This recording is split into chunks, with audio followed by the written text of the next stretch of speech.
Tak boleh jadi ni. Thank you. Jangan lupa subscribe ya. Ha?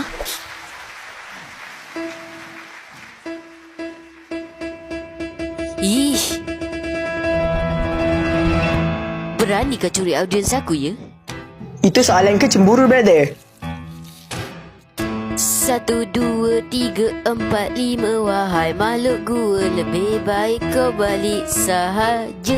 Nyanyian kau dah lah sampah macam menteri yang kau suruh nyanyi, tapi dia pergi rasuah, habis semua orang dia rasuah. Kau ni kecil memang melampaukan, dah lah tiba-tiba muncul entah daripada mana. Kau ni lagi kecil-kecil tak nak mampus besar-besar menyusul kawan bapak kau warna indigo macam indigo Kau ni park. jangan harap kalau kau fikir kau boleh menang daripada aku. Masa kecil mak bapak kau tak ajar ke kalau orang tengah bercakap jangan menyampuk lah bodoh. Kau ni memang melampau kan? Sekali aku mula aku. Tak ada. Buat drama pula diorang ni.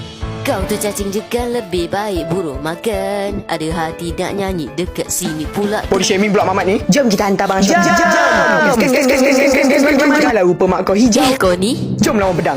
Jomlah lawan kalau kau betul-betul nak lawan. Dah lama aku standby. Lu bijak sama gua sekarang. Aduh. Lu hantar makasih mati ni satu kali. Kau akan tetap menang juga. Aku ni dah lama berpengalaman lawan pedang. Kau. Aduh. Siapa baling tu?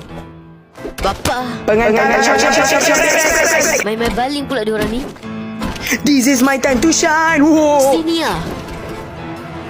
Sarapan dengan mentega kaca. Salah macam tu je ke apa? Ultraman ziarahi bumi menaiki motor zaman Uncle Nobita. Oh. Kacau je diorang ni. Balik.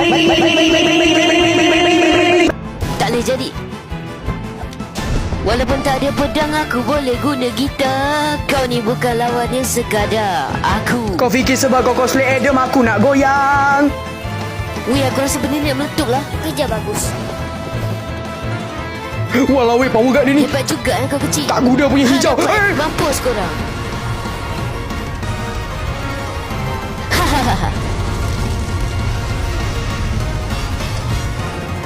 Dan itulah pengakhiran. Ambil kau.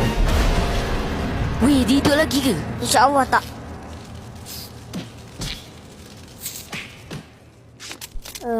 Dia boleh spam balik kan?